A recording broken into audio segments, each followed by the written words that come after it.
The broadcast is now starting. All attendees are in listen-only mode.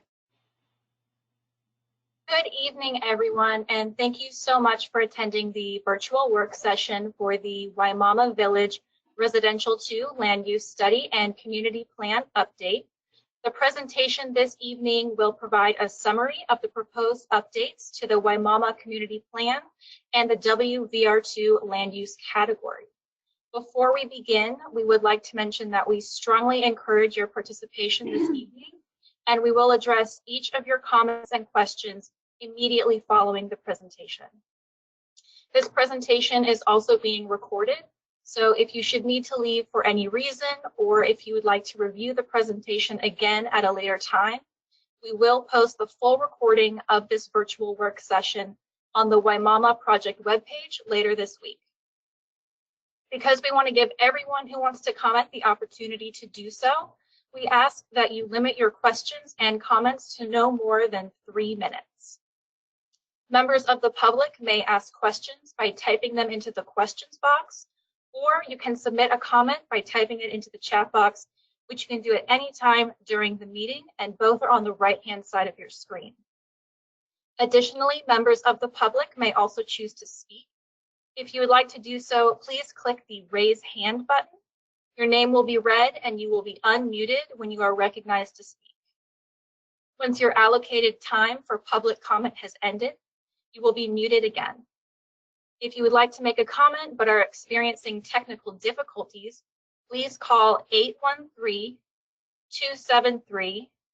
813-273-3774, extension 326. Again, we would like to reiterate that all questions will be answered at the conclusion of tonight's presentation. If there are any questions we do not have an immediate answer to, or if at the end of our 90-minute work session questions still remain, we will follow up with an answer by email within a few days. All questions and comments will be compiled and published on the Wimauma project webpage. With that, I will now turn it over to our presenter, Taryn Sabia.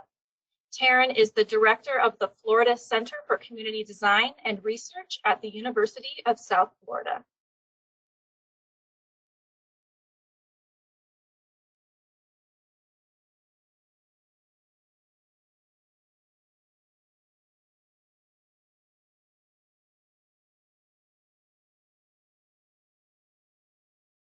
Unmute, Taryn.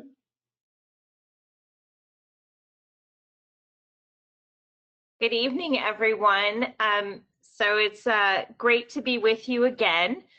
We've been hard at work for the past several months on the Wimauma Community Plan update, and we're happy to have all of you join us this evening for our open house. So we want to remind everybody that this is an update to the existing community plan, which was completed in 2007. And we also want to remind everyone that we did a community charrette, so a workshop where we visited Wimauma, had public meetings, design workshops, we had stakeholder interviews, and worked with a number of different focus groups over a 3.5-day period in early March. We were lucky that we were able to do that just before the quarantine took place and the stay-at-home orders were in effect. So we are happy that we can be with you virtually and are hoping that we might be able to have a chance to get back to the community in person at some point. So we're going to give you an update this evening. And again, this is not the final plan. This is a check-in so that we can get some feedback on where we are so far.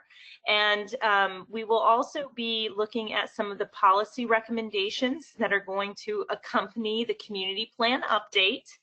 And of the vision plan that you're going to see tonight will be part of that update, as well as ideas for the strategic action plan.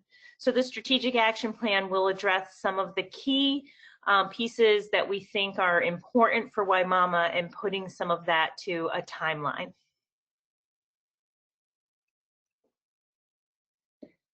So first, I'd like to go over some key objectives.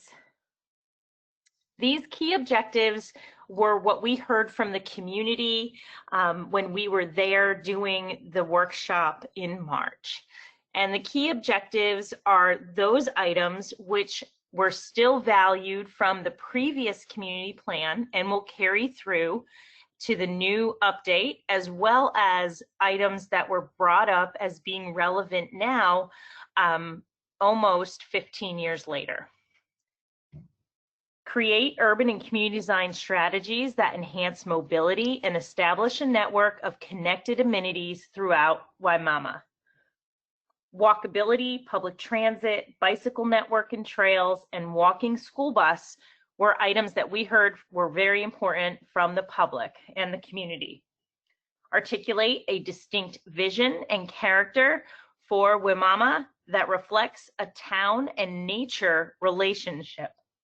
Define and enhance the place-like qualities of the community, including the culture of Wimauma residents, by enhancing Wimauma's visual image and making public realm conditions with a focus on walking and biking.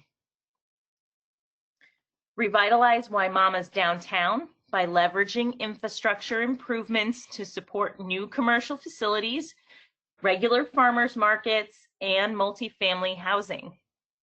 Create opportunities for strengthening the community's access to jobs, education, and the region.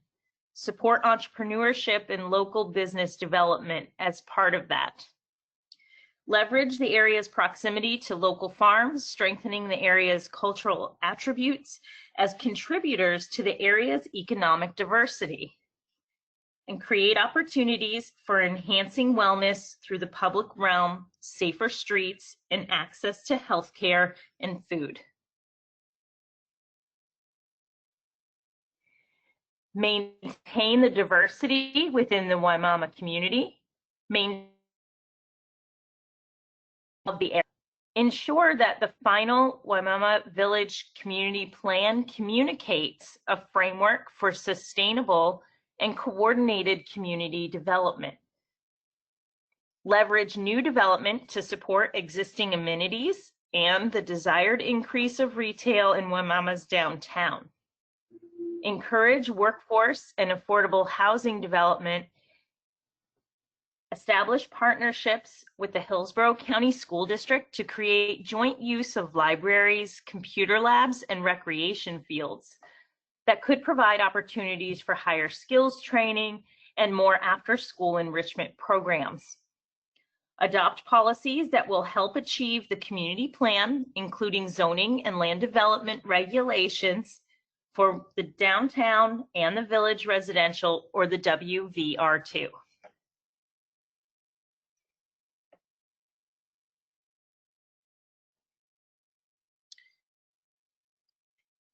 We have 4 areas that we felt were really important as guiding principles after speaking with the community. The first is health, essential benefit of well-designed built environment, ranging from access to health services to healthier lifestyle choices and educational opportunity for residents. Equity matters to Wimauma's future in order to secure the participation of the community's diverse population in its economic growth, contribute to its readiness for the future, and connect its assets and resources. Resilience is Wimauma's capacity to change, absorb the shock, and recognize in order to sustain community identity. Sustainability refers to the long-term health of the community and the environment that it relies on. The foundation of this concept has to do with planning for and the well-being of the future generations.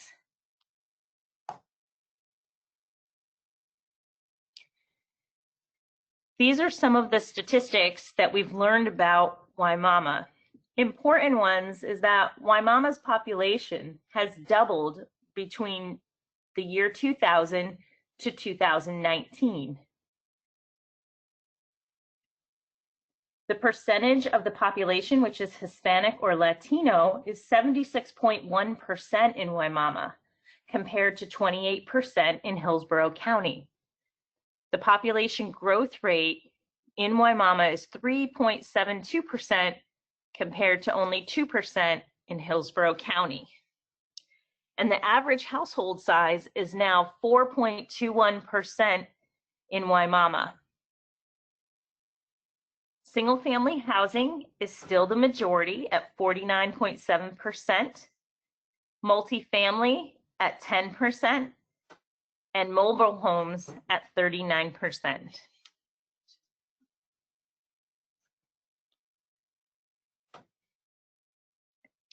Equity indicators are really important factors for the community. When we talk about economic vitality, we're looking at answering, is the economy growing in a way that is inclusive and sustainable? So some of the things that we looked at to take into account for economic vitality is that 25% of workers are over 55 years old. Jobs to population ratio is that there are 11 jobs for every 100 residents. This is compared to 44 jobs for every 100 residents in Hillsborough County. During years in which Wimauma's population doubled, data shows that only 67 new jobs in Wimauma community plan area were created. The data shows that jobs in agriculture have had a significant decline, and that 58.2% of the residents in downtown Wimauma pay over 30% in gross rent, compared to 52.1% of residents within a 3-mile radius of downtown pay over 30% in gross rent. So these numbers are important because it tells us who might be housing cost burdened in the area. In terms of readiness, is the region ready for the future? With a skilled, prepared workforce, educated young population, and healthy residents. And again, we're looking at percentages of the community in different areas. So 25% of jobs in the Wimauma area are held by individuals without a high school diploma. Job holders over 30 years old with a college degree or some college education are less than 50%. Schools do not currently have enough capacity, school sites, or the proper roadway infrastructure to support the need for schools in these areas. Limited English proficiency, adult education attainment, school poverty, education levels, absenteeism, capacity versus population of schools, and distance travel to schools, demographic breakdown within each elementary school. And these are some of the common factors that we see in Wimauma. So connectedness, can residents access the essential ingredients to live healthy and productive lives in their own neighborhoods, reach opportunities located throughout the region, and interact with other diverse residents? Inflow and outflow jobs. So 823 are employed in Wimauma. 100 of those jobs are held by Wimauma residents. So these numbers again are important when we're looking at different percentages of people who are living and working in Wimauma. 54% of household income is spent on housing and transportation combined, which is a significant percentage. And when compared to Hillsborough County, Wimauma has a higher proportion of residents carpooling or walking, including the limited but needed transit service. And again, this just represents some of the data that we just went through, with the additional component of retail spending per household.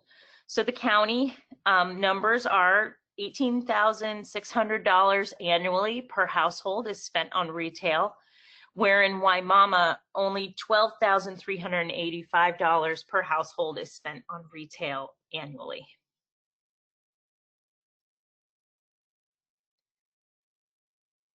And again, these are some of the demographics and some of the other information that we went over related to connectedness. And you can see here the household costs for housing and transportation in the area, as well as the typical transportation costs within the area.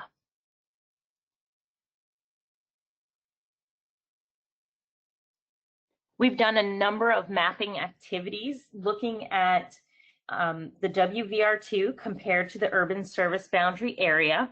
This is the first map on the left. The map in the middle shows the protected lands. So these areas are going to be conservation land, ELAP lands, mitigation conservation, and also the water management district.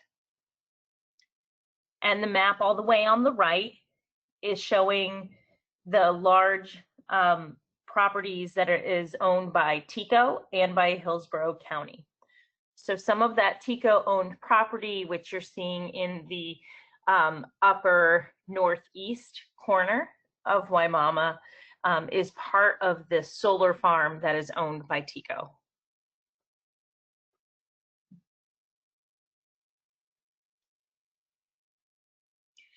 The map on the left is showing the existing right-of-way. Some of the community concerns that we heard related to right-of-way was that there's isolation, there's not enough roads that connect, there is congestion, particularly on State Road 674. We heard that it is dangerous for pedestrians. There are connectivity problems that make transit ineffective or impossible with the current network that exists. For the map on your right, the existing septic systems.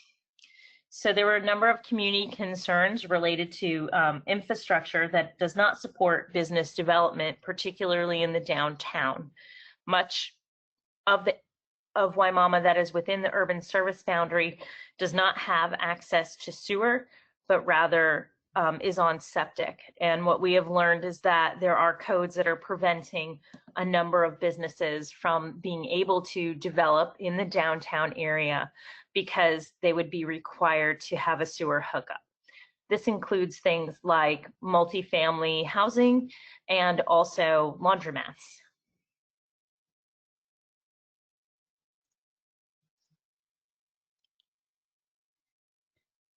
And here is an example of some of our other mapping where we were looking at wetlands and protected areas.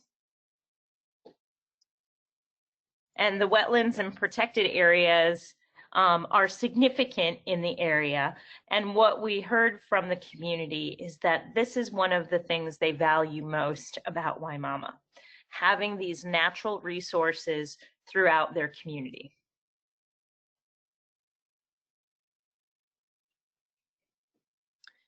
The WVR-2 is the area outside of the urban service boundary that has been designated and was designed to allow landowners to rezone, typically from agricultural to residential uses.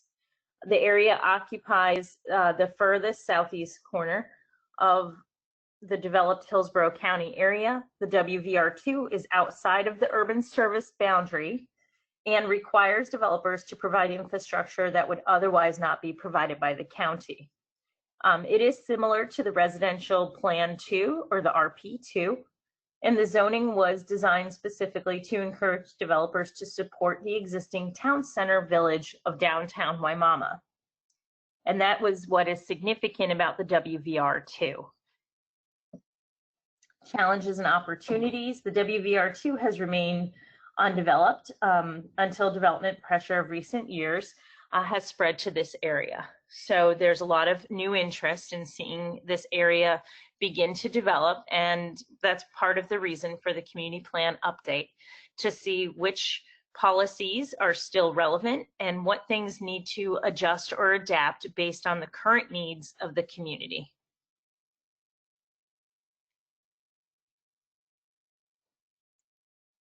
These are some zoning examples. So you can see here that we're showing different densities based on the zonings that you might find in this area.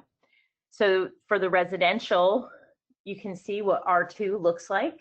This is what 2 units per acre is. R4, 4 units per acre. R6, 6 units per acre. And then an example of multifamily. And multifamily might range anywhere from 16 units per acre and above. Planned developments. This is typically what you see in the RP2 or the WVR-2. Open and agricultural space, so there's natural and preservation. There's public or quasi-public, agriculture, mining, agriculture, and rural. So these again are some of the zoning that we see in the area. And then for the commercial uses, these are examples for the commercial mixed use, the Research Corporate Park, which there's a small area that is zoned for that, which is near the Wawa gas station. And the light industrial, which is a component that bookends Wimaumau's downtown right now along 674.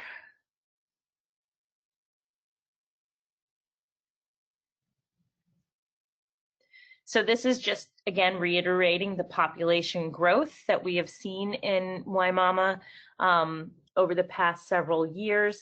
And when we begin to look at the plan updates, it's important for us to take into account the shifts in population and also those population growth projections.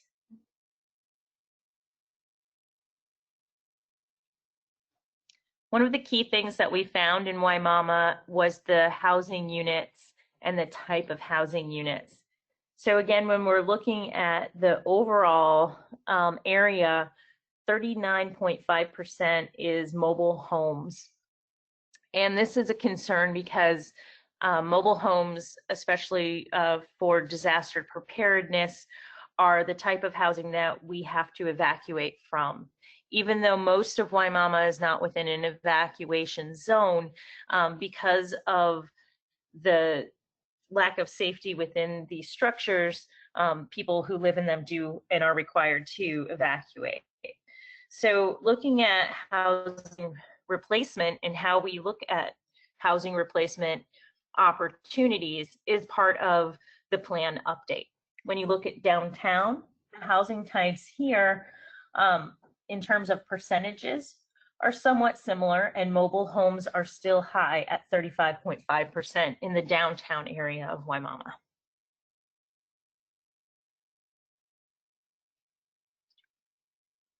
So the primary uses in downtown, and this map is showing some walking radiuses. The smaller circles are quarter-mile walking radius, and the larger circles are the half-mile walking radius. And the quarter-mile radius, for those of you that participated in the design workshop, you might remember is the 5-minute walk. That walk that most people are very comfortable doing. So we measure our urban environments and our walkable environments by that 5-minute walk. And usually, if we can have most of the amenities we need within a 5-minute to 15-minute walk, we consider that to be a successful environment. So that's one of the things that we're looking at. And it's also one of the reasons that we are focused on walking and biking in Wimauma. So these are some of the typical uses that we see in the downtown area. There are community organizations, there are some civic and government buildings, particularly the post office. We have one school that is located in Wimauma and a school that is located just outside. There are a number of religious properties. There is commercial retail space, restaurants, limited banking, and limited produce in markets.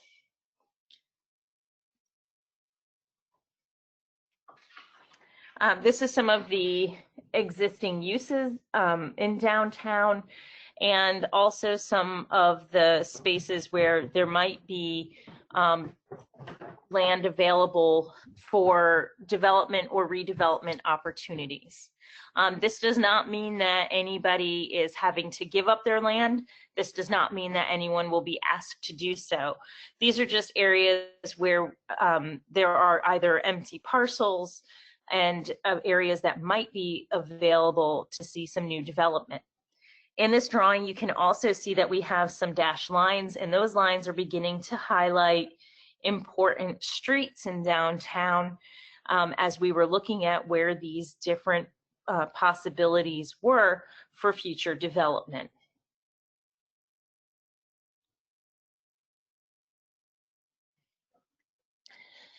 Critical needs. We identified 3 categories of critical needs for Wimauma. The first is health, the second is housing, and the third is opportunity. So when we look at health, we're looking at the access to nearby healthcare, access to healthier lifestyles and mobility options, access to safer streets for all ages.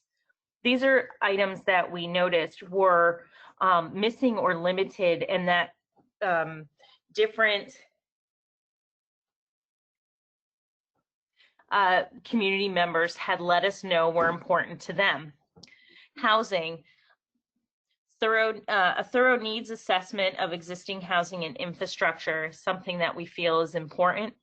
Resilient housing, so looking at energy efficiencies and updating to the current code minimum where possible. Housing that is connected to resources and amenities, and financial assistance and housers for mobile home replacement and mitigation upgrading. For opportunities to invest locally, opportunities to earn locally, the capacity, so infrastructure to update existing and build new businesses, and the capacity to preserve and capitalize on the valuable resource of open space and agricultural landscapes. So we'd like to take a moment and do a poll with everyone to look at how you feel about these critical needs.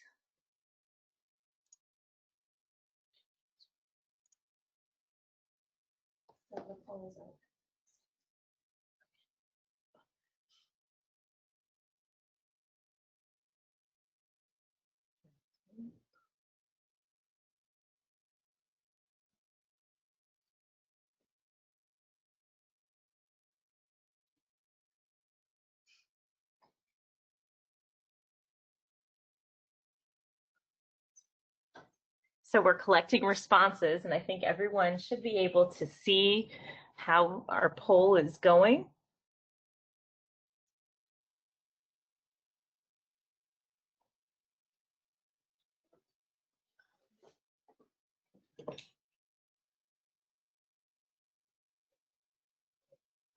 For anyone that can't see the poll question, it is, do you agree that these are the most critical needs in Wimauma?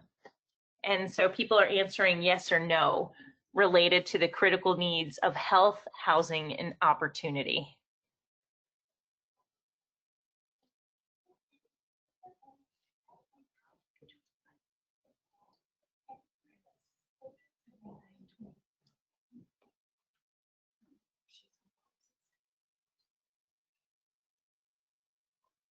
So far we're looking at 80% of our participants feel that yes, these are critical needs for Wimauma.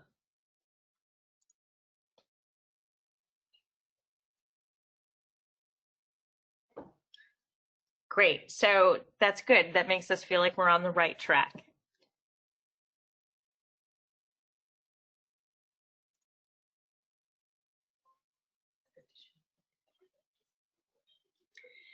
So we took a step at looking at the vision statement for Wimauma and updating this based on what we thought were the critical needs based on the community's responses and the feedback that we received during our outreach process. In order to secure the participation of the community's diverse population in its economic growth, contribute to its readiness for the future, and connect to its assets and natural resources, the Wimauma Community Plan focuses on health, equity, resilience, and sustainability. The community-wide approach celebrates Wimauma's agricultural heritage, rural natural resources, local businesses, cultural legacy, and small town character. As Wimauma grows, the community envisions an affordable, walkable community connected by a network of trails with thriving local businesses and farmers markets along a porch-like Main Street, a community which is safe and welcoming to residents and businesses with access to educational opportunities and health care. The elements addressed in the district-wide urban design framework, mobility, form and character, environment and open space, and cultural capital and community, function to create an integrated approach to community revitalization and development. Implementation of the plan will ensure a future for Wimauma where residents can prosper and visitors can share in the vitality of a small town with a lot to offer.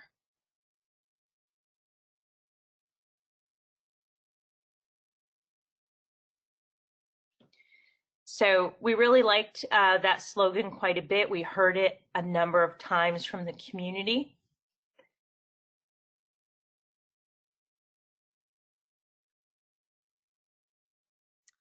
And now we'll talk about the community-wide approach and a bit about our urban design framework. So again, there's 4 important categories: mobility, form and character, environment and open space, cultural capital, and community. So when we're looking at mobility, we're looking at how people get around, the circulation, the hierarchy of mobility, what's most important, streets, trails, the pedestrian realm, and transit.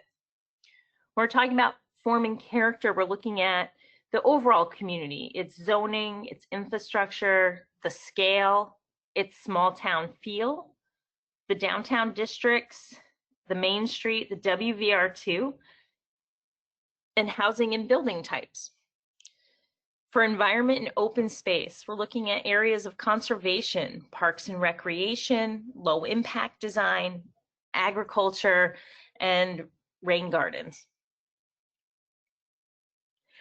And for cultural capital and community, to create a place to be and a gateway or welcome center. This is something we heard quite a bit from the community. Looking at schools and the future of schools, shared resources, and the social component within Wimauma.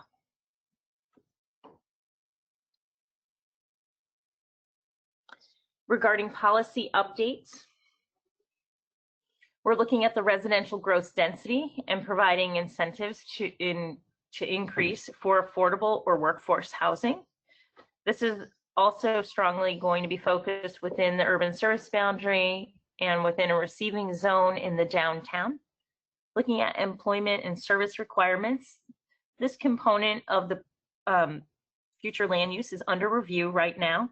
And it's also going to be based somewhat on the market findings and the market study that is being completed. A possible decrease in the square footage as appropriate based on that market study, and possibility of looking at other mechanisms to encourage or provide economic development and employment through developer contributions or both. The transfer of development rights. So we are looking to establish a receiving zone within the urban service boundary and a priority zone within the downtown Main Street core. We'll talk a little more about the transfer of development rights. We know it's come up as a question in terms of what it means. But in general, it means that you can develop you can transfer your right to develop from land that is either in rural area or within the WVR-2 into the urban service boundary. So it is a transaction where you take your 2 units per gross acre and you transfer it into an area that can accept development or higher densities. And then with the land development code, I know this was another question, but these provide a bit more policy in terms of direction for design and how we might look at creating standards that fit things like a small town character. So we're looking at creating a land development code for the WVR-2 area and a separate one for the Wimauma downtown area, since these are different typologies in different places. Our downtown has commercial services, whereas our WVR-2 does not.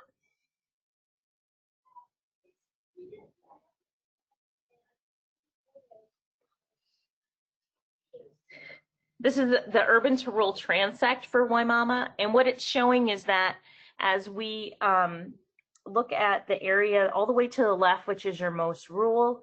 It's going to have your least dense areas. As we move into the neighborhoods of the WVR-2, we see density increase a bit.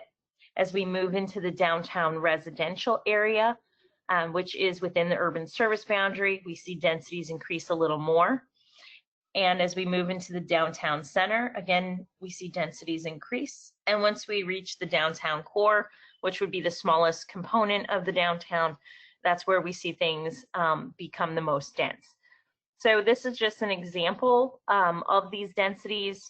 It does not mean it will look exactly like this. And this is really what is there now. We're just expressing it in a way that shows how density increases from the rural edge all the way into your most developed edge.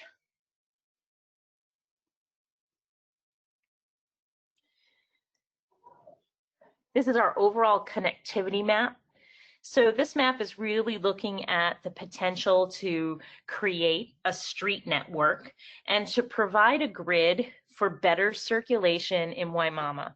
So as the WVR-2 develops with some of the entitlements that have already been approved, we wanted to see how we might help the grid form and help connections be better in this area. We know that there is a lot of congestion from what we've heard, and we've also heard the desire that 19th, which is up at the north, connect all the way through to provide another east-west connection, and that Bishop Road connect from 579 to 301 to provide another very important east-west connection.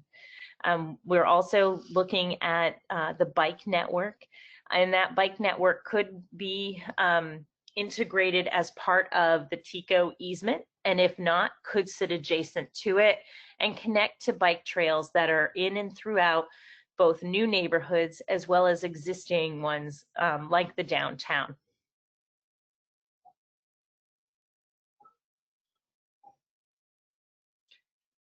And looking at circulation, so again, this is just a little bit more close up of the street classifications here on the left and the bicycle facilities and trails on the right. So being able to really focus on where some of those bike networks are, especially key components of it, so that people could bicycle for either recreation or commuting or to school within and throughout the entire Wimauma WVR-2 and downtown area.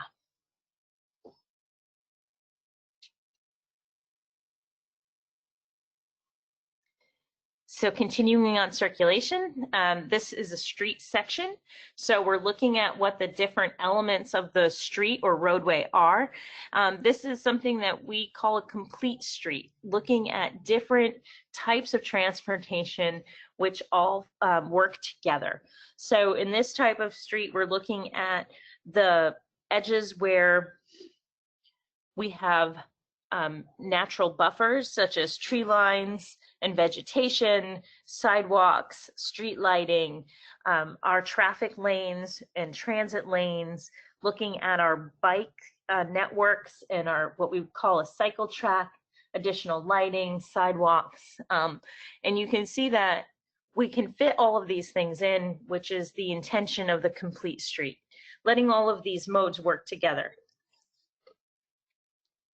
In the previous maps we have, and ones upcoming, we can show you where some of these particular street types would fall.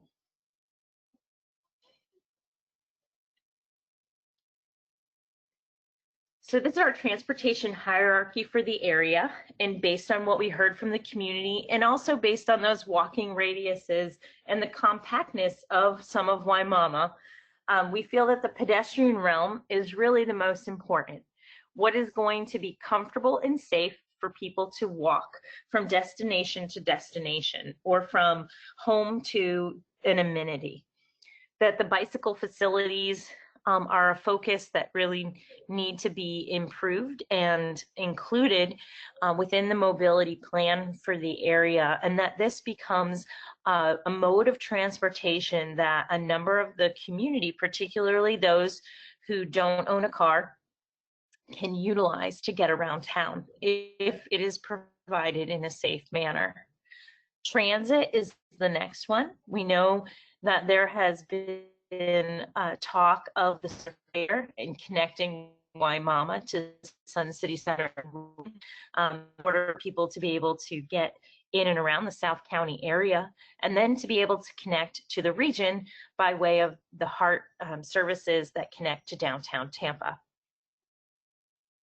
And finally, the automobile, which is still important in this area, and it's not to be diminished, but it is to start looking at things and ways that we can improve the safety for everyone.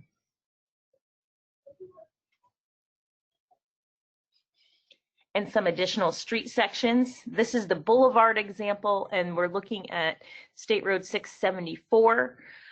So when you look at it near Westlake, and then when you look at it near Walmart, you can see there's a bit of a difference.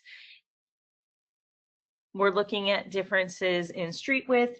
We're looking at differences in parking and where parking sits, and also being able to provide adequate sidewalk and biking as well. We know that 674 is an important east-west route. We know it's important to move traffic, but we also understand that it is important that people can get across that street safely, and that this portion of 674 is going through a town, which is also important to keep in mind. We want to make sure that we treat 674 in this area as if it was going through a small downtown like it is.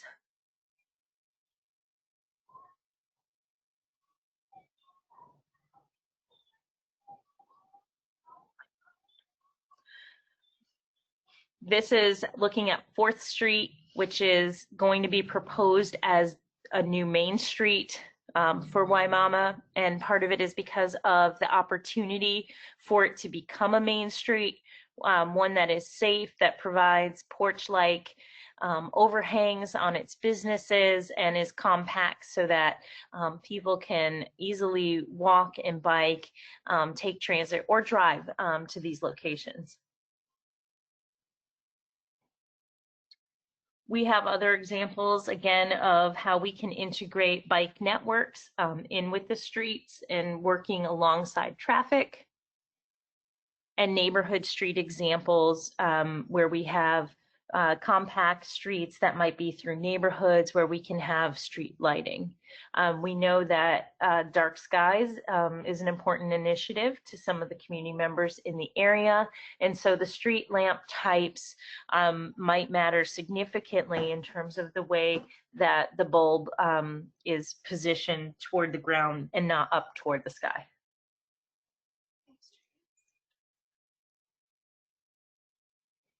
And our greenway examples. So again, the Wimauma recreational corridor, this is the shared trail. So whether it be in the TICO easement itself or adjacent to it, looking at the drawing all the way on your left, this is a multi-use trail that would connect all the way from downtown through to the new development in the southern part of the WVR-2. It connects all the way up to Baum, and it provides a really great connection for people to use for recreational opportunities, but people could also use it to get to their businesses or their places of work. And again, looking at the bike track or the cycle track and the buffered bike lanes, showing how we can create safe means for people to bike and walk.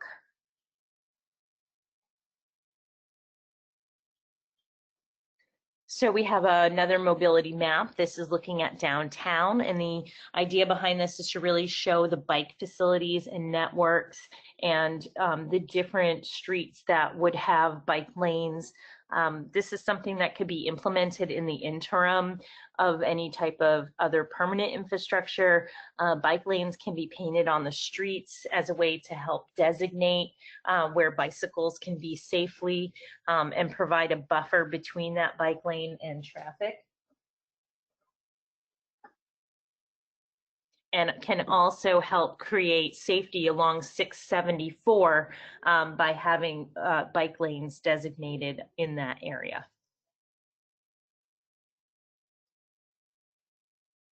So this is our pedestrian realm, and one of the key pieces of the pedestrian realm is to help people feel comfortable, to make them safe, to provide an interesting public realm, and to give them a reason to be there. So walkable neighborhoods encourage a 10,000 step lifestyle. This is a quote by Dr. Richard Jackson from Designing Healthy Communities. Dr. Richard Jackson is a former environmental health director at the CDC, and has long worked with communities, particularly in California and around the country, on creating and establishing healthy communities that are walkable. And so when we look at really encouraging the walkability, which we've heard from the community is important, we know that things like sidewalks and street lighting become very important, as well as crosswalks. And so these are things that we've focused on in the plan itself.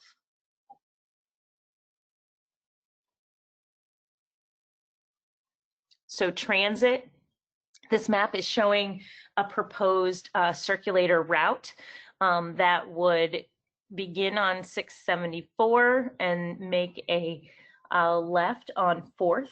The dashed T shape is the new Main Street core that we're proposing for the area.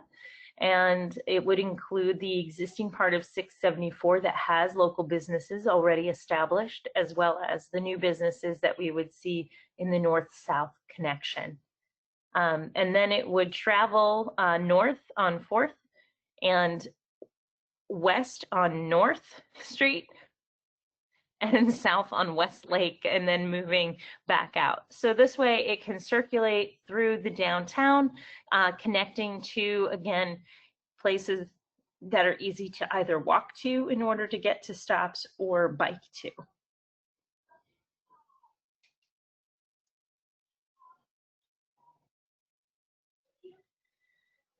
So forming character, we know that the rural landscapes are really important. In this image, you can see the Wimauma Welcome Center. A number of residents talked about Wimauma serving as a connector to the regional trail system and to natural environments. And so we really think that this is something that Wimauma can stand out for, and it could definitely be part of its forming character.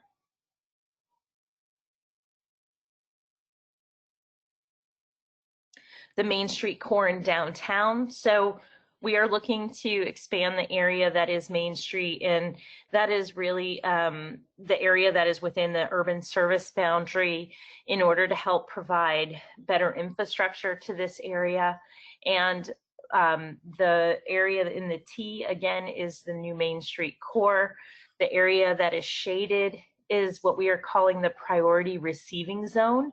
So if we were looking for landowners who wanted to transfer their development rights out of their rural areas or out of the areas of the WVR-2, they would be able to transfer them into this area. So this is the area where we would see more density go, where we could look at concentrating mobile home replacement programs and encouraging more multifamily.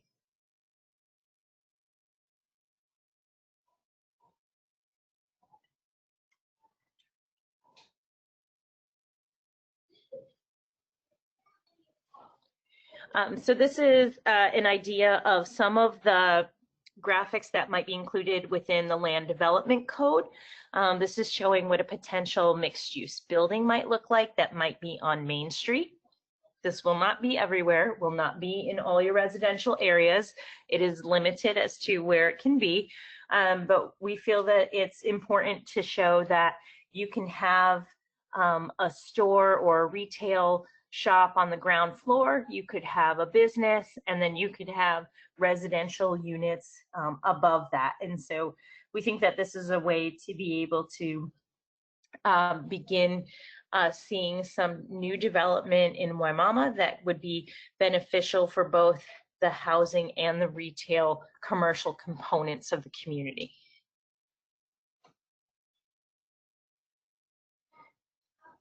And again, we have a number of different lot types that we're looking at. So from the mixed use building lot to retail building lots, apartments, live work units in the downtown, looking at apartment houses, which are a bit smaller. They might be 4 or 6 units, courtyard apartments, the row houses, side house, cottage house, typical houses, and also civic buildings. And so you can see in the different areas that we're designating where those might exist. So we're limiting where those are. And then again, our civic buildings could be anywhere because things like schools are considered civic buildings. And we want those to be located within neighborhoods.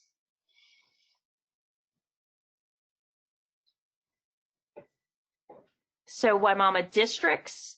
The idea of the districts was so we could better understand what some of the opportunities were for some of the larger land areas in Wimauma.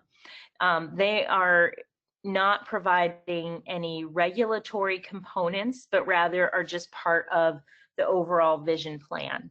Each district has a different characteristic and set of components that are dependent on the land types that are there. They are dependent on the amount of wetlands that they might have on them, and also their proximities. So each one has different opportunities to it. And so the idea behind the districts was really for us to better understand how we could work with connectivity throughout and begin to see what different areas might offer in terms of developable areas, areas for agriculture, and areas where we have wetland or conservation areas where we wouldn't want to see future development but would like to preserve. And this is an example of the government district or civic buildings that you might see in the WVR-2. And this example is really just to show that they could be placed in different ways on different lot types, depending on what the potential is. And you can see that they vary in where they're located, and some have different neighborhood greens or plazas around them to really create a civic space around those buildings. And again, the wetland and protected areas. And when we're looking at environment, open space and parks, there's a strong goal to restore the watershed quality from previous development and mining activities. We want to minimize impact of development on the natural surrounding and ecosystem functions. So this is a much larger map, right? It looks out beyond just the Wimauma boundary as to how all of these areas that are in our natural resources are working together within the Wimauma area. So we know that it's all connected, and we want to better understand how we can best plan for the future.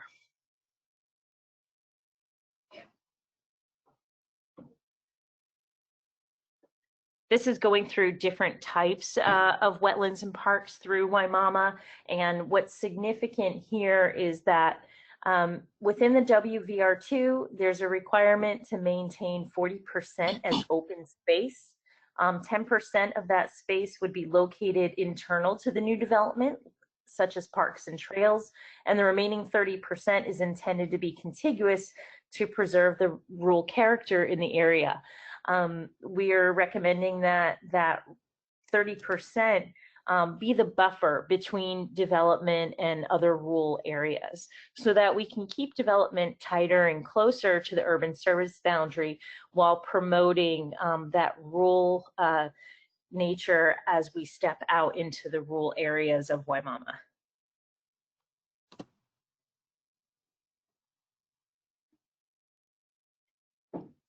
Open space and parks, we're looking for areas to have both passive and active places. One of the things that Wimauma really lacks is public spaces and places for gathering, or places where the community can have points of interest. We heard that there was interest in some access to the waterfront and the lakefront. Much of the lakefront is privately owned. There's a small opportunity where the county owns land along 674. And this is really representative of that, providing access to the waterfront. We've heard concerns about extending out into the lake, and this might be something that we revisit based on the comments that we've received so far. But we do think that it's important that we have some passive spaces and places of rest along walking paths in order to provide people with a point of rest along their walks, particularly those that are within green spaces. This one is also adjacent to one of our proposed paseos. In the lower right-hand corner, the paseo is a market paseo. So this is a piece of right-of-way that is close to traffic currently, and would connect nicely in view to the piece of property that the county owns along the lake. And so being able to connect these different public spaces is a key asset in Wimauma, and we think that by taking these small opportunities and tying them together, it really does become and create places and amenities that people in the community can enjoy.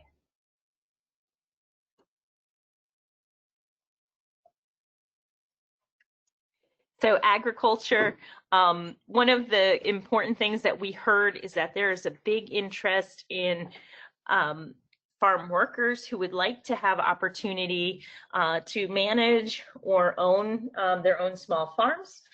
They currently don't really have access to do that. And looking at the agricultural heritage that Wimauma has, this is where we began looking at the farming sizes for co-ops and looking at agricultural easements and even agri-hoods as being a potential to see the transition of current agricultural lands be able to add a new type of industry within those areas. So the idea is that new and young farmers are interested in farming, but they often face barriers, including a lack of affordable farmland or access to capital. And the idea of this being in Wimauma is that there's a number of farm workers who are interested in being able to do this. And we're hoping that some of our very experienced farmers would be able to serve as mentors in transitioning this type of development if that's something that they're interested in. As we look at agri-hoods, there's a number of ways that they can be set up and established, and they can be structured. So they can be developer owned and operated. A land trust can be set up for ownership with a nonprofit or a for-profit management entity.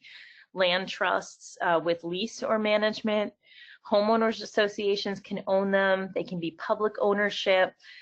They provide a lot of opportunities in terms of the transition of agricultural land, especially if a certain percentage of that land is still productive, but maybe some of it isn't.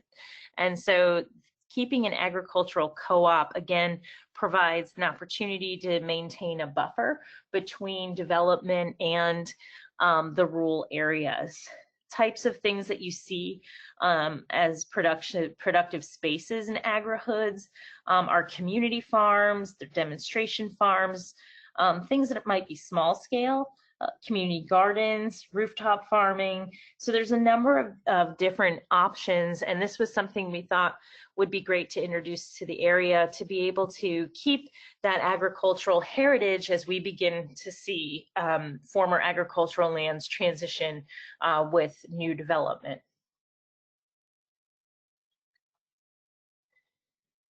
So supporting neighborhood schools. In this map, we have identified potential locations of future schools. We know that there's already issues with overcrowding. We've been told that they're going to be expanding Wimauma Elementary to add more seats. And we have also heard that there's the potential for 2 additional elementary middle schools and an additional high school. So we were looking for where these schools could be placed within the areas that are seeing new development and that have already had approved entitlements. We wanted to be able to promote walking and biking to these schools from within these neighborhoods. And so that's why they are located where they are within these different street networks and bike networks that we have.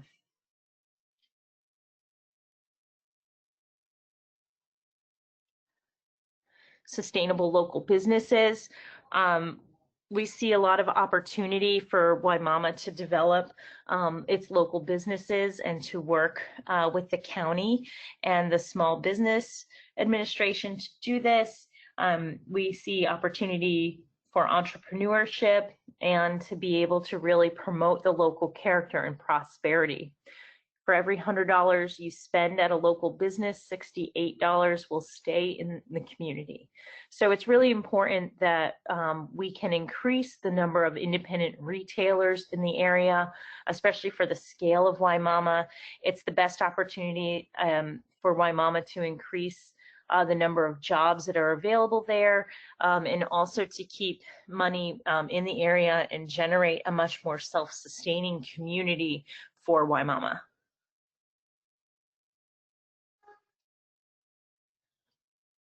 Fostering community partnerships. There are a number of community partners, nonprofit organizations that have been working in the area and working in partnership together. We think that this is something that is going to be extremely important as Wimauma moves forward, and they will really be the caretakers of the community plan to help the community move forward and to be able to establish a number of the programs that the community plan and the strategic plan are identifying.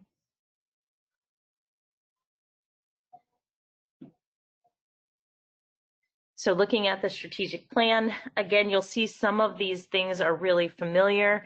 The graphic here is showing what would be the entrance to Main Street, so 4th Street and State Road 674. We were told that there used to be a welcome to Wimauma sign to let people know that they had entered the community and that this was really missed. So we thought that having something a bit more significant than just a sign would help establish Wimauma as a place and really, again, being able to show that small town with a lot. And again, looking at the walkability, its mix of uses, connections to the bike network and transit, and a number of other components here that are looking at how we can really maximize what's going to happen in the downtown and be able to provide something that is gives economic opportunity to existing residents as well as new residents.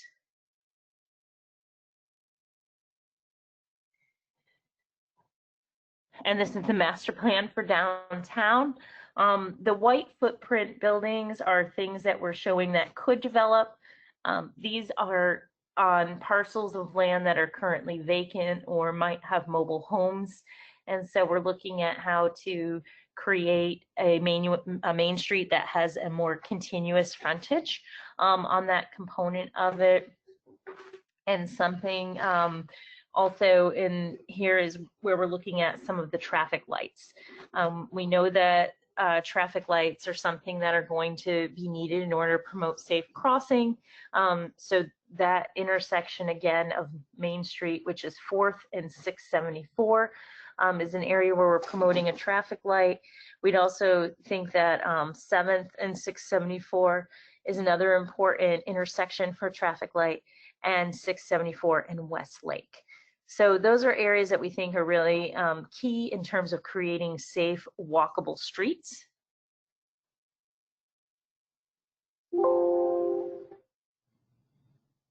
and looking at the master plan, the programming for what Main Street could hold. And so we wanted to be able to give everyone an idea of what a little bit of the build out could look like. And again, this is about a vision plan. This does not mean that it will look like this. It does not necessarily mean it will happen quickly either. This is something that takes place over time. It might take place over anywhere from 5 years, 10 years, 15 years before we see this much development in the area. But the plan gives us all something to work towards. So we're looking at being able to have retail on ground floors and have residential or offices above them.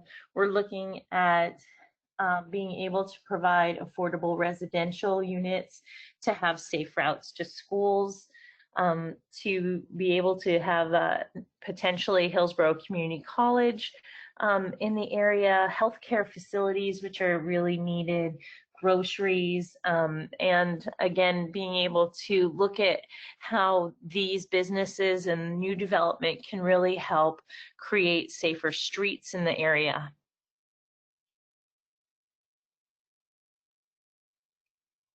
And this is a close-up of Main Street, so 4th, and it is oriented so that north is on your left.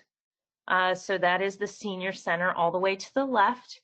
At the center of the screen, you can see the intersection of 4th and 674. And again, that's that entry marker, as well as the crosswalks and the stoplight there.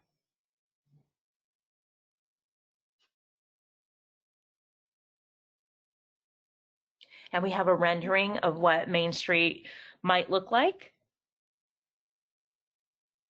And again, looking at those porch-like storefronts with overhangs for shade to make it comfortable, lots of plantings and greenery, and even some balconies on the upper levels.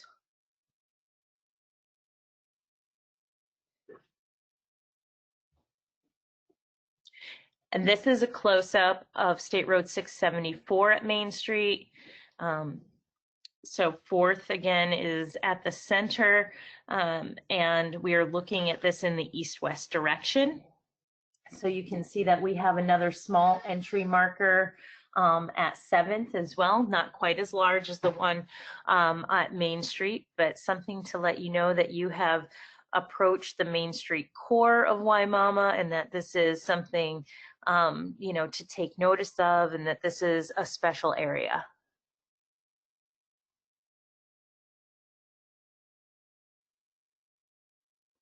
This is the Market Paseo, which we talked about a few minutes ago. And looking at the Market Paseo, this is more of an organic space. We're showing some structures here that could provide a little bit of shade for regular farmers markets and other events that could be hosted here in this public space.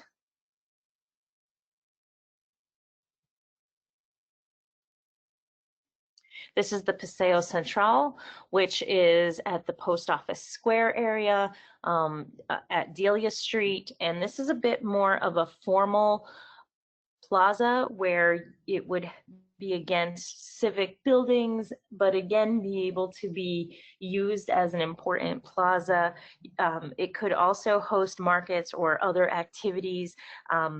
You know, we're hoping to see some partnerships with other civic entities where people, you know, would be coming to and from and using these passages for safe walkways and bikeways to get from north to south in the downtown.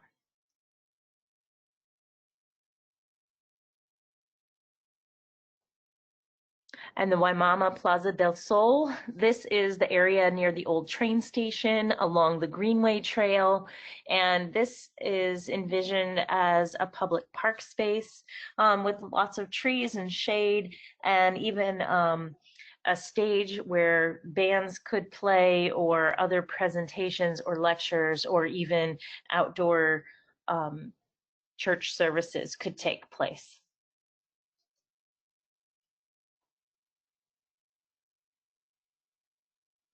And so these are some of the strategic initiatives in our next steps.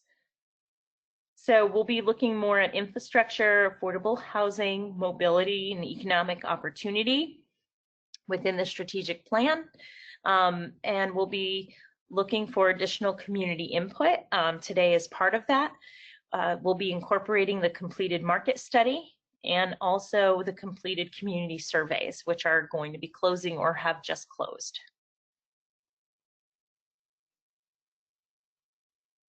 So we'd like to thank everybody for being with us during the presentation, and we're going to go ahead and take your questions now.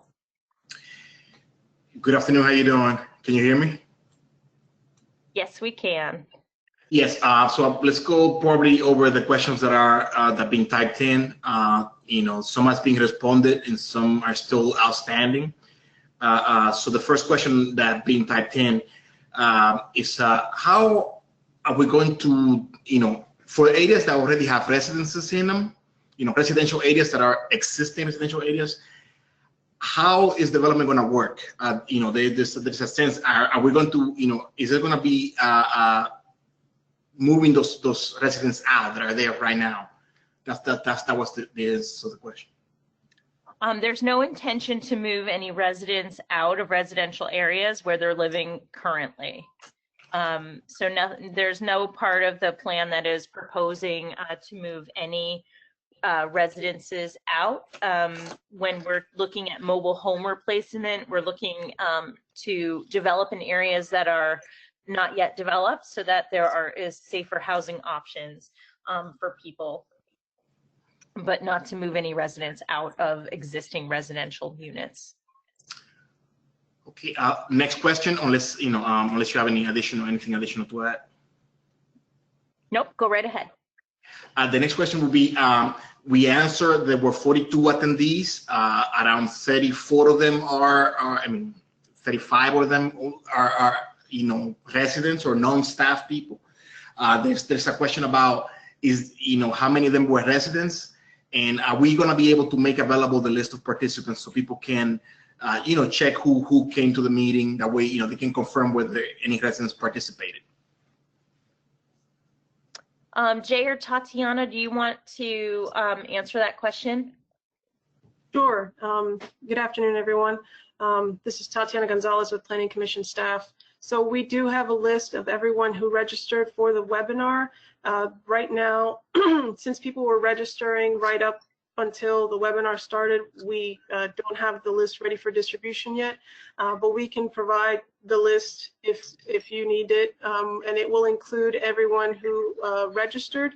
However, it won't tell you if they are a Wimauma resident. It will only tell you who registered, and potentially, well, we probably wouldn't share all of their contact information, but we would let you know the list of names that did sign in.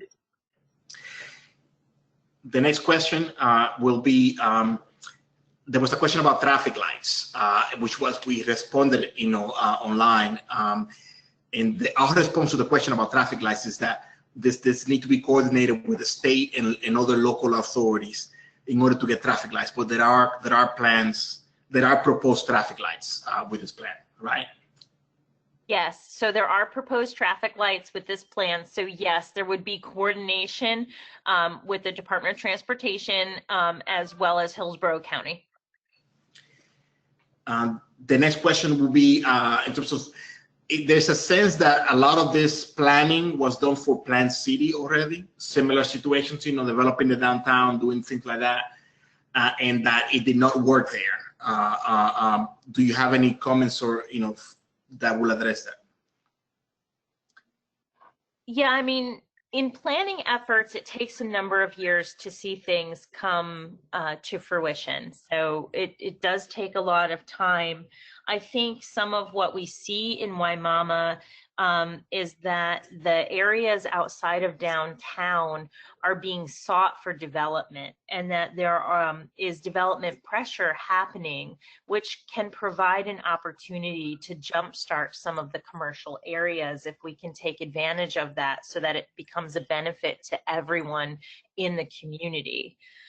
The other part that we think is important, and this is why the community partners are mentioned in the strategic plan component, is that these community partners are going to help the community by being able to voice to the county and to the county commissioners that they need to enact the plan, that the components of the plan need to be funded, need to be supported. And these are things that oftentimes there's a 5-year time period to get into funding cycles sometimes. And so it's going to take the community being behind the plan and really urging our leadership to provide funding to make some of it happen. The next question deals with the availability of this presentation online, and we've said already that it will be available between a couple of days to a week. But we are recording these proceedings, and even the translation is being recorded, so that will be available. So we already answered that question. There was a question about when you show the entrance and it says small town with a lot, whether that's being voted on or something. I did put in a temporary answer saying it's for illustration purposes. It's a placeholder. Would you care to confirm that that the small town with a lot is actually just a placeholder for the actual town slogan? Sure. So that is the historic town slogan. And we heard from some of the residents that they really like that slogan because it helps them feel like it's maintaining the small town character of the area, but that there's a lot to be offered.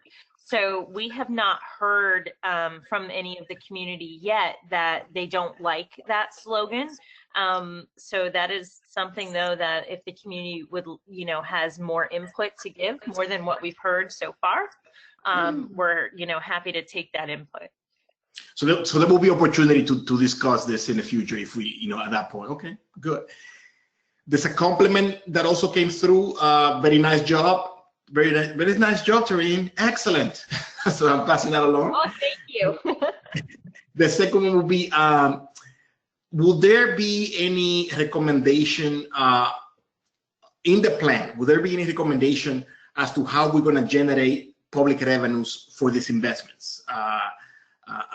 Because a lot of things, that we are, describing will require monies.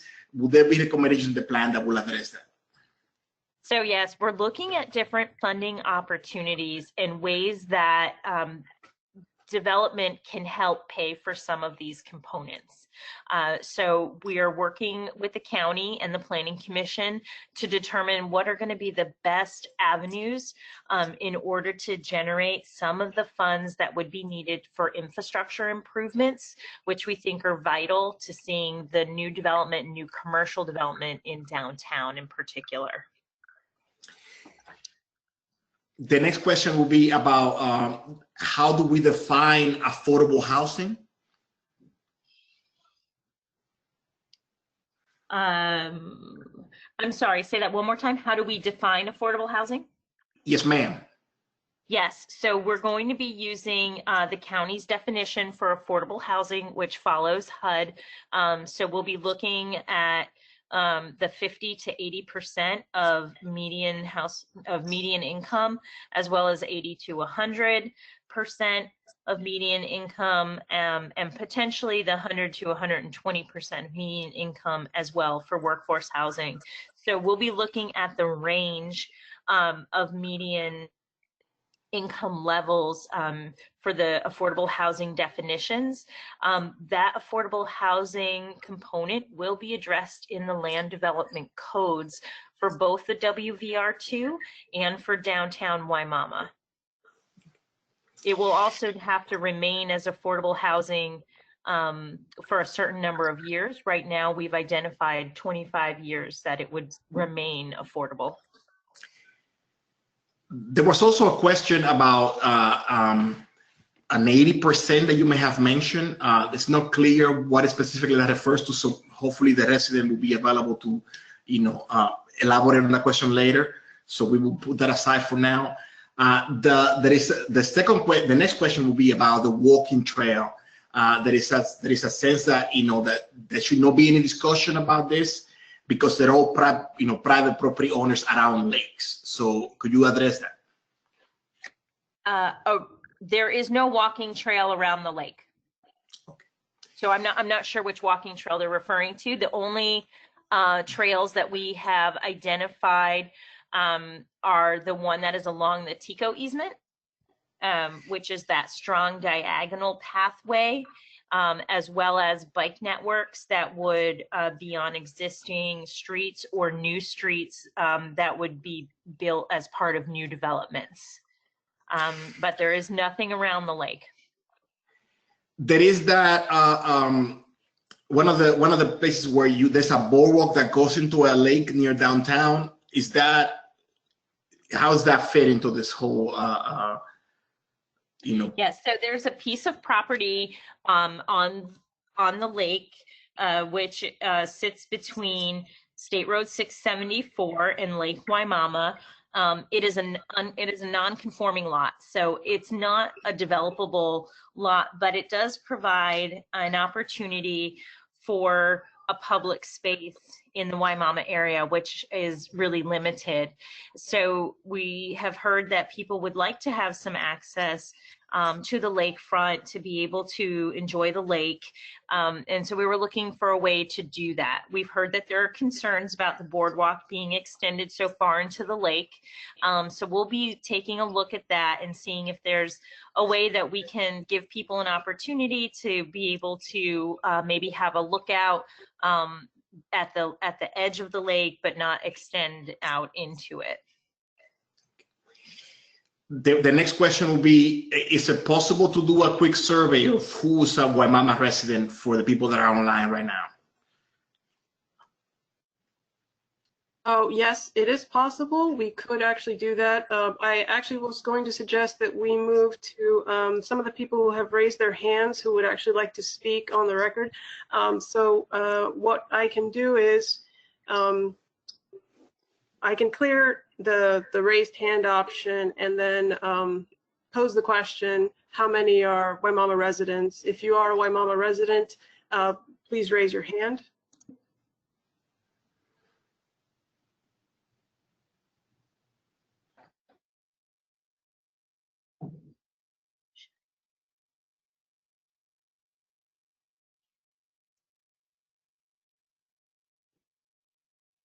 Let's see.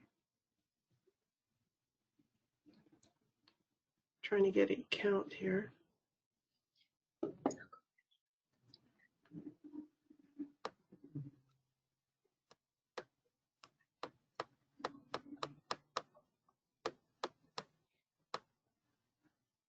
So far I have 8, I believe.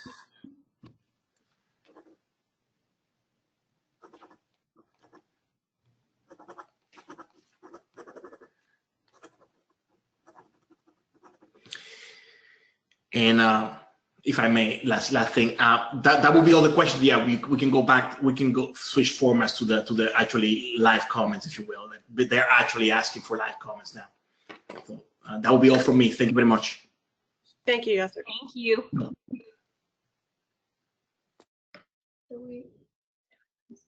All right, I'll take I'll clear the hands so that we can go ahead and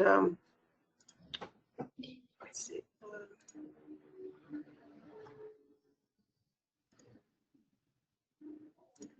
Our first hand to have gone up was Mr. Michael Ball. If he wants to go ahead and join us. How do I...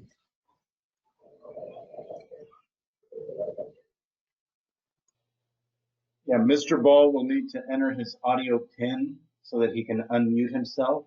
It should be on his screen. It should be an audio pin. If he enters that, he can unmute himself and then speak.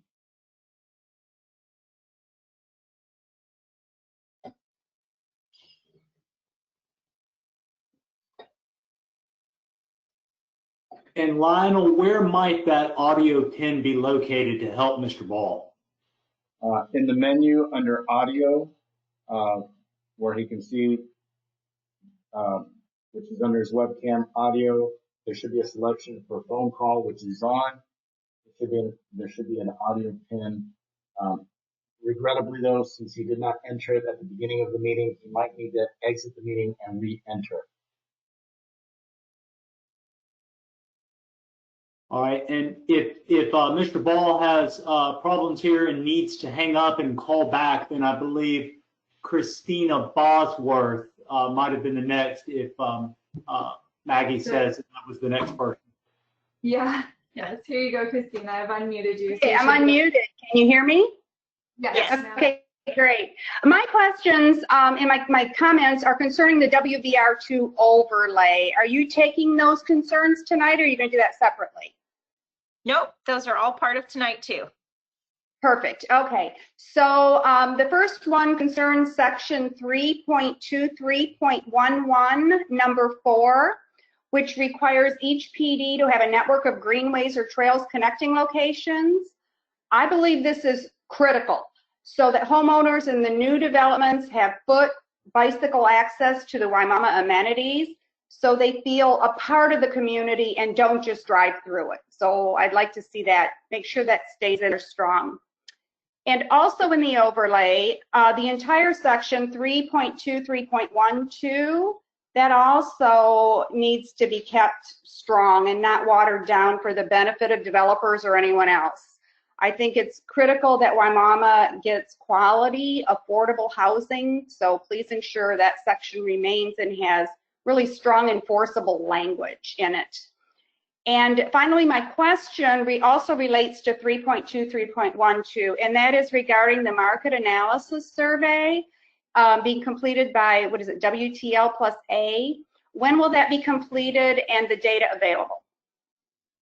That's so it. Right now, yeah, so we've received the first draft from the consultant, and that's currently being reviewed by the county. So we are anticipating that before the end of the month, we should have a finalized draft for the public. Okay, thank you. Thank you. And we had a number of hands go up about the same time, but I believe Liz Gutierrez was the next. So let's unmute you. Hello, Liz. Oh, hi. I didn't realize I had said I wanted to speak. Anyways, great job on this plan. Very excited about it. I actually was the one that was asking the question about the implementation. What are going to be the sort of the strategies that we're going to be able to include in this plan to ensure that it's actually implementable over, as you say, a course of time. And I wonder also if you're going to, again, as the previous participant said, Christina, we want to make sure that the language that's proposed in the plan has the kind of teeth that's required in order for it to be enforceable. Because what's happened in the past, of course, is that it was not enforceable. It was a good vision, but could not be enforced. And so I just want to say, let's make sure that that is part of the language that's found in the plan. Great. So those are really important comments. Thank you. And one of the reasons that we're looking at the land development codes is because the previous plan actually called for land development codes to be developed. So it's taken some time, but we're excited to be able to do that and make this part of the update so that both the update, the land development code, the future land use element, and the livable community section are all updated together at the same time so that the language really sticks. And on that same note, in terms of investments and development of the downtown area, I see what you said about potentially folks that have land in the non-urban service area, right? The larger WVR-2 area that may want to transfer either property rights or do some sort of transaction so that they can develop at a higher density in the downtown. And there would be incentives to do those kinds of things. And so I'm wondering if the plan could also include incentives for existing property owners in the downtown area that could be incentivized to both improve their property so that it could look as beautiful as your graphics, but may not have the resources to do it. So instead of a penalizing effort, it's an incentive program that helps those owners of property in the downtown area to build out, to build up, and to improve. Yeah, so the incentives are going to be really important, and we're working through some of those specifically related to the affordable housing for the downtown as an incentive for those properties. Would we have those kinds of incentives for jobs, job creation incentives? So that's a really great comment. So we will, Maggie's making a note of that right now. And so we'll look into that and see what kinds of programs we can incorporate to look at jobs incentives as well.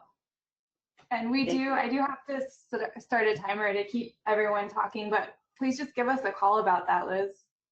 Yeah. We would love to talk more. Mm-hmm. Especially if you have some thoughts about if you've seen any model programs, yeah, let us know, but we'll start looking. Okay, thank you.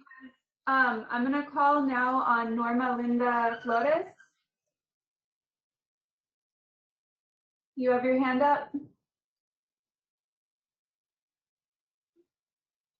Norma Linda? Okay, I'm going to leave your hand up, but I'm going to remute you, and then we'll try you one more time. I saw Rosa Palacios' hand is down now. Okay, Leo Palacios, I'm going to unmute you right now. Hi, Leo, are you there?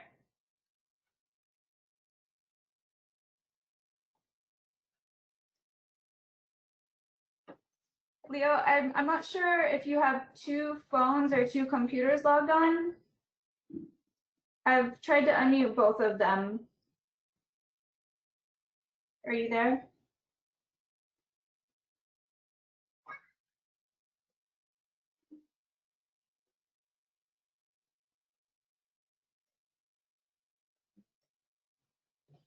Tell. Leo, if you're trying to speak and we can't hear you, could you type into the chat, if possible, just to let us know? And it might be if you have a question, this way we can address it.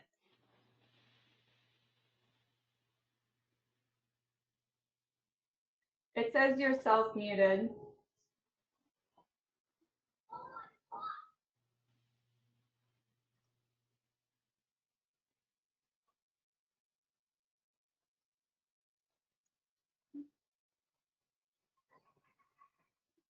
Okay, we'll go on to the next. Okay, we'll go on to the next for now. Actually, we should be able to hear him now. Both of his mics are green. Okay. Okay, Leo, go ahead.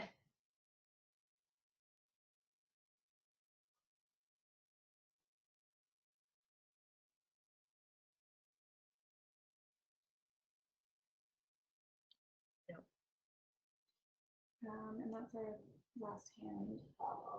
We can try Michael again, but we can go back to the okay. So we're still not hearing Leo, but we could go back to Michael, Mr. Ball.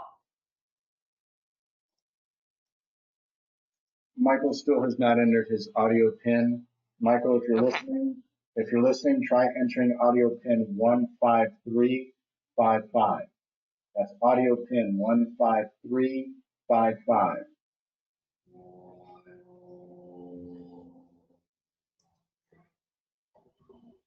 And it looks like we've answered all the attendees' raised hands. And I know that Leo was active in the chat questions. Maybe it's easier for him if he doesn't have a microphone that's working. Yeah, so if there's any additional questions for the chat, please go ahead and type those in. And I just saw a note from Rosa Palacios. I see that you had I saw that your hand up earlier, and it looks like you're trying to speak again. I can unmute you? Let's see if Rosa can get it. It says you're self-muted as well. but So- we're eager to hear from you. So Rosa, if you can unmute, then you'll be able to speak. Yes, I believe Rosa's hand was up just because she was raising her hand that she was a resident, not that she had a comment. Okay. But we do have John Reagan with his hand that just went up. Okay. Okay. Oh, there you are, John. Hello.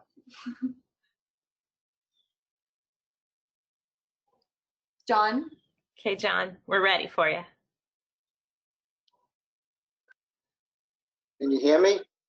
Yes, we can. Oh, okay. I'm a Wimauma resident, and currently I go outside Wimauma to visit restaurants. I always look for low to medium cost restaurants, but I prefer to spend my money in Wimauma. What types of restaurants are you envisioning in this plan? So that's a good question. There's a number of taquerias that are in Wimauma now. Expanding the variety would also be good. And one of the programmatic elements that we're looking at is the potential for a small food hall, which could be similar to an incubator, so that it gives opportunities for a number of small restaurants and businesses to be able to get started so that they can grow sustainably in the area. And so one of the things I think that would be great to hear, though, are the types of restaurants that you're looking for, because I think that the more residents know what's being sought by other community members, the more we're going to see those types of businesses develop. So can you share with us some of the things that you'd like to see? Something like, the small, inexpensive family type restaurants. In Sun City Center, Fioria's would be a good example. Okay. That's great. So we know that the Enterprising Latinas has been doing a lot in terms of training people for food preparation and things like that. So I think that there's going to be a lot of opportunity. So yeah, having those ideas for the types of restaurants and the food options that you'd like to have are going to be great. So you said Fioria's. Is that is it Italian? No, it's an American family style restaurant. Great. Okay. And most meals are $10 to $15. Okay. That type of thing. I also like Italian and seafood, and I mean a lot of different kinds. That's great. Some of the other things too that I for some reason I keep thinking that they need like an ice cream shop, right? Yes. It would be really it'd be great to see one. Okay. Thanks. Thank you, and anytime, and we really appreciate your thoughts and your ideas and sharing with the community overall what you hope to see. Mm-hmm. No, I think the plan looks good. It's encouraging. Well, thanks for being here tonight. Yes.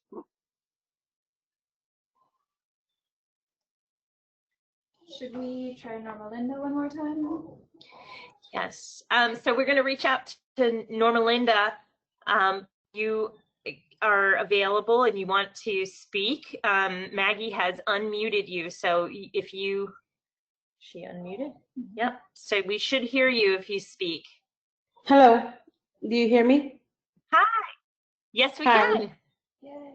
Hi. My question is, I live in Wimauma, on also property in the downtown area that you're talking about. But my question is, I saw the plans. I haven't. You can get probably a brief idea, but not actually see it because they're small. I mean, in the computer, how we're doing it, you can't see much what we're seeing and what you're telling us.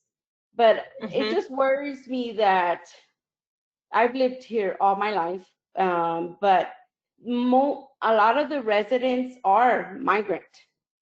Like you said, Hispanic, like it's on your thing.